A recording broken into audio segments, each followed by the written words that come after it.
नमस्कार, मैं हूं ब्रजेंद्र सिंह झाला और आप देख रहे हैं हमारी खास पेशकश कोरोना स्पेशल। आज के कार्यक्रम में हम बात करेंगे कोरोना काल में धर्म और आस्था के स्वरूप में आए बदलाव की। इस अवधि में धर्म स्थल पूरी तरह बंद रहे, भक्त और भगवान के बीच प्रत्यक्ष दूरियां बढ़ गई थीं। सोशल डिस्टेंसिंग धार्मिक डिस्टेंसिंग का कारण भी बनी। लोग जहां घरों में कैद थे, वहीं उनके आराध्य के पट भी बंद थे। लेकिन क्या वाकई धर्म के स्वरूप में कुछ बदलाव आया है? धर्मगुरु संगीतज्ञ कालीचरण महाराज कहते हैं कि कोरोना काल में लोगों को एक बात जरूर समझ में आ गई होगी कि जीवन में भौतिकता ही कुछ नहीं है। जैसे दिन बीतते जाएंगे, जैसे जैसे समय बीतते जाएगा और लोगों को ज्ञान युक्त उनकी क्रियाएं होंगी।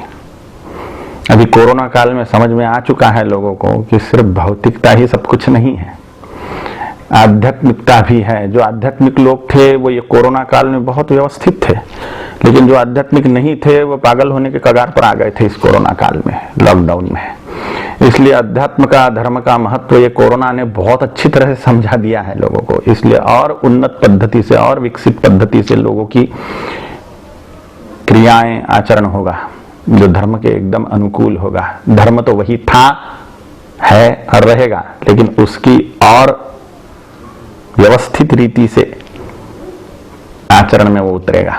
ईश्वर को प्राप्त करने के अकाट्य ब्रह्मांडीय नियम माने धर्म। ईश्वर को माने परम सत्य को पाने के अकाट्य ब्रह्मांडीय नियम माने धर्म। और इन नियमों को धारण किया जाता है और वो सद्गुण स्वरूप होते हैं। इसलिए सद्गुण धारयते इति धर्मः। सद्गुणों को धारण करना, इन ईश्वर को प्राप्त करने के नियमों को धारण करना अपने जीवन में, इसी को धर्म कहते हैं, जो धारण किया जाता है। दिव्य मानव मिशन के संस्थापक और वैदिक पर्यावरणविद आचार्य डॉक्टर संजय देव कहते हैं कि पूजा पद्धति में बदलाव देखने को जरूर मिल सकता है। धर्म तो शाश्वत और सार्वभौमिक है। धर्म का स्वरूप कभी बदलता नहीं है। धर्म सदा एक रस रहता है और धर्म सबके लिए अनिवार्य है। चाहे कोरोना महामारी का समय हो, चाहे अन्य कोई समय हो, धर्म कभी नहीं बदलता। धर्म का स्वरूप कभी नहीं बदलता। धर्म सदा एक रस रहता है। इसीलिए इसे सनातन धर्म कहा जाता है, अर्थात जो सदा रहे। और ये धर्म किसी एक स्थान के लिए नहीं है जहां इसका पालन किया जाता हो। कोई एक स्थान इसके लिए निश्चित नहीं होता। सारा संसार, सारी दुनिया, सारा ब्रह्मांड धर्मस्थल है। जिन्हें आप धर्मस्थल कह रहे हैं वे वस्तुतः धर्मस्थल न होकर पूजा स्थल हैं। धर्म सबका एक ही होता है। मजहब सबके, व्यक्ति के, समुदाय के अलग अलग हो सकते हैं, पर आपने धर्म को और मजहब को, पंथ को, संप्रदाय को एक मान लिया। धर्म का, सनातन धर्म का कोई पर्यायवाची नहीं है। पूजा स्थल में धर्म का पालन हो भी सकता है, नहीं भी हो सकता। गिरे से गिरा व्यक्ति, निम्न से निम्न व्यक्ति अपने घर पर सुबह पूजा पाठ करके जाता है, या किसी पूजा स्थल में, जिसे आप धर्मस्थल कह रहे हैं, मंदिर, मस्जिद, चर्च, गुरुद्वारा कह रहे हैं, वहाँ जाता है और अपने इष्ट से प्रार्थना करता है किसी भी रूप में।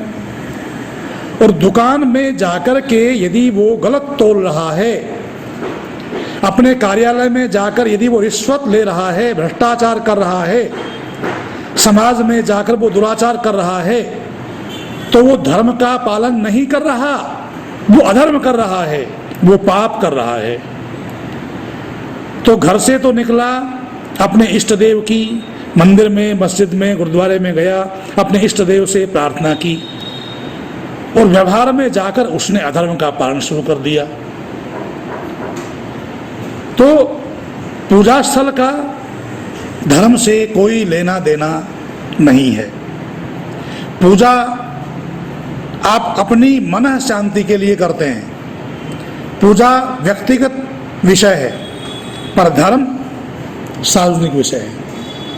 अब समझ लें धर्म कहते किसे हैं। महर्षि मनु ने धर्म के 10 लक्षण कहे हैं। धृति क्षमा दमुस्तेयम शोचम इंद्रिय निग्रह धीर विद्या सत्यम अक्रोधो दशकम धर्म लक्षणम। धैर्य धारण करना, क्षमा कर देना या उसको सहन कर लेना, दमन अपने ऊपर नियंत्रण करना, चोरी न करना, स्वच्छ रखना अंदर से भी और बाहर से भी, अपनी इंद्रियों पर नियंत्रण रखना, बुद्धि से काम लेना, ज्ञान का उपार्जन करना, सत्य का पालन करना और क्रोध न करना। ये जो 10 धर्म के लक्षण कहे हैं मनु महाराज ने, ये धर्म के 10 लक्षण हर व्यक्ति के लिए अनिवार्य हैं, चाहे वो किसी भी मजहब को, किसी भी पंथ को, पूजा पाठ को मानने वाला हो।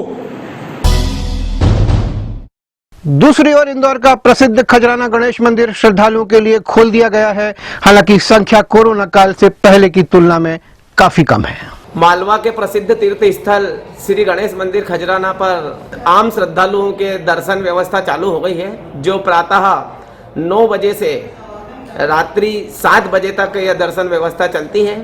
सोशल डिस्टेंसिंग का पालन कराया जा रहा है। लगभग 27 गार्ड लगे हुए हैं जो सुरक्षा व्यवस्था में लगे हुए हैं। गेट है, उस जगह थर्मल स्कैनिंग होती है, तापमान नापा जाता है और उसके बाद ही श्रद्धालुओं को मंदिर में। और जो श्रद्धालु जितने पहले आते थे लगभग उससे अभी बहुत कम श्रद्धालु आ रहे हैं। लगभग जैसे पहले रोज के 20,000 श्रद्धालु आते थे, तो अभी सिर्फ 1,000-1,500 श्रद्धालुओं को ही हम यहाँ प्रवेश दे रहे हैं। प्रसाद की दुकान सामान्यतः खुली हुई है।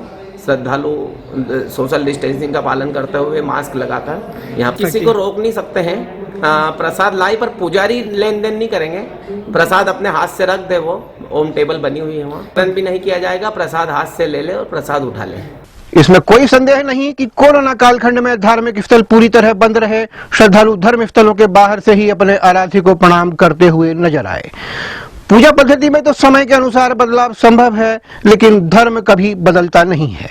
पूजा पद्धति जहां आस्था से जुड़ी है, वहीं धर्म जीवन का अभिन्न अंग है जो कभी नहीं बदलता। इसीलिए यह शाश्वत भी है और सार्वभौमिक भी।